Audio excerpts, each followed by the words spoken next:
motivation is a feeling that comes and goes, and it doesn't matter whether it's there or not. Discipline is infinitely more important. So no matter how you feel, get up and do what you're supposed to do. That's it. And that's discipline. It's not motivation. If you only did what you were supposed to do when you were motivated to do it, that's leaving it to chance. But if you're disciplined, you go do what you're supposed to do. That's the way it works. If you want to be the best, you watch the best. You look at the best.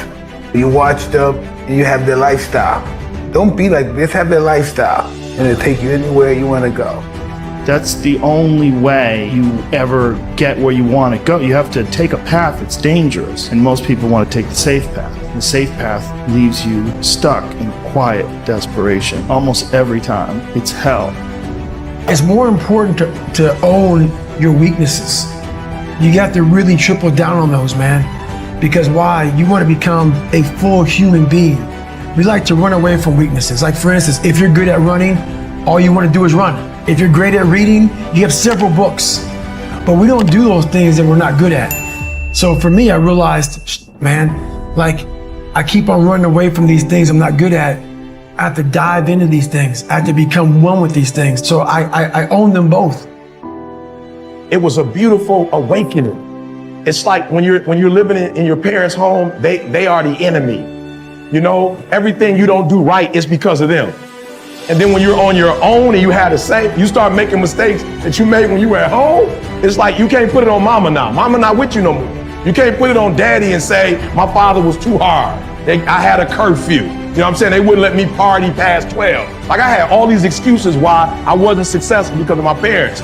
You finally have what you always wanted, control over your life, and you're getting the same results. If you really want to change, you have to take personal responsibility. I think the company is where it is, and people follow me because they don't hear a bunch of excuses.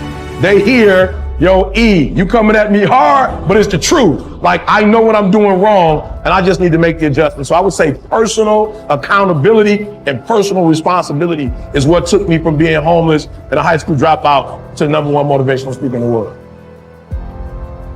There ain't nothing you can do about what's gonna happen to you. You can't stop life from happening. You can do something about it. Life is 10% what happened to you. It's 90% what you do about it. You got to stop tripping every time something happened to you like it's the end of the world. It ain't. Just change your mindset. If you change your attitude, you change your altitude. I saw working out as a way for me to build calluses on my mind. I had to callous over the victim's mentality. I always equated training to mental toughening. Like, it always looked brutal. People waking up early and doing all these things, and it looked horrible. I was like, wow, man, I gotta start doing that. Not to get better, bigger, and stronger, but that is what's gonna build me. That looks uncomfortable. That looks brutal. And getting up early, I don't wanna do that. So I made this long list of things I don't wanna do. And through that, I found myself.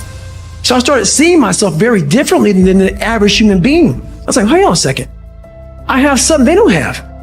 And that's when I started to develop these things through working out. It was this great, never-ending work ethic. And through work ethic, I developed self-esteem. I believe that everybody has a gift. Every single human out there listening right now, you have a gift. You cannot be great being a lesser version of what already exists. You can only be great when you execute against your own potential and do your own development. And that means getting up there and looking like a clown. And it means taking little bitty steps forward every single opportunity you get. Make your luck.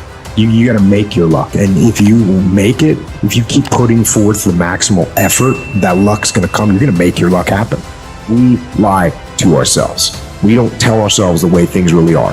And when we do that, then we can't fix our problems. We have to be truthful to ourselves. Have to stop rationalizing, stop making excuses, stop telling yourself little watered down assessments of where you're really at. Tell yourself the truth.